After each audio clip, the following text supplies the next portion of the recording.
Hi అండి, అందరికీ నమస్కారం. Welcome back to my channel. ఇప్పుడే అందిన వార్త అండి.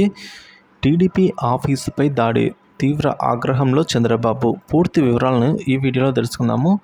వీడియో ఎక్కడే కానీ స్కిప్ చేయకుండా ఎండ్ వరకు చూడండి, అప్పుడే పూర్తి ఇన్ఫర్మేషన్ అర్థమవుతుంది. వీడియోకి అయితే ఒక లైక్ కొట్టండి ఫ్రెండ్స్. వీడియోలోకి తెలుపుదాము. వైకాపా హయాంలో టీడీపీ కేంద్ర కార్యాలయంపై జరిగిన దాడి కేసులో పోలీసులు విచారణను వేగవంతం చేశారు. బుధవారం 5 వైకాపా కార్యకర్తలను అదుపులోకి తీసుకున్నారు పోలీసులు. నిందితులను మంగళగిరి గ్రామీణ పోలీస్ స్టేషన్కు తరలించారండి.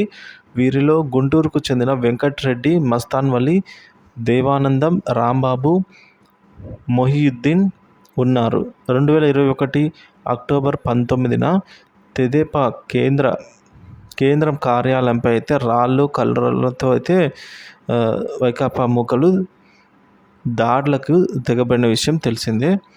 సో ఇందులో భాగంగానే వారిని అయితే అదుపులోకి తీసుకోవడం జరిగింది. ఇక 4 బృందాలుగా ఏర్పడిన పోలీసులు నిందితుల వివరాలను గత 3-4 రోజులుగా సేకరించారు. విధ్వంసానికి పాల్పడిన వారిని సీసీ కెమెరాల ద్వారా గుర్తించారు. దుండగుల్లో గుంటూరుకు చెందిన వైకాపా నాయకులు, కార్యకర్తలు ఎక్కువ మంది ఉన్నట్లు నిర్ధారించారు. పోలీసులు తమ కోసం గాలిస్తున్నారని పసిగట్టి నిందితుల్లో పలువురు అజ్ఞాతంలోకి వెళ్ళిపోయారు.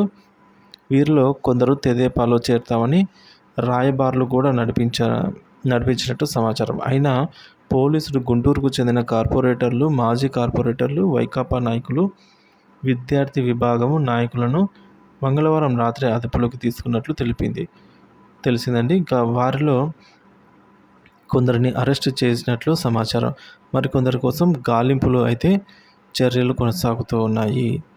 సో ఈ విధంగా మనం చూసుకున్నట్లయితే ఏదైతే టీడీపీ కార్యాలయం మీద జరిగిన దాడి, సో ఈ దాడి కేసులో నిందితులను అయితే కస్టడీలోకి తీసుకోవడం జరిగిందండి. ఇంకా కొంతమంది అయితే అజ్ఞాతంలో ఉన్నారు. వారిని కూడా పట్టే పనిలో అయితే పోలీసులు అయితే ఇప్పుడు నిమగ్నమై ఉన్నారు ఫ్రెండ్స్.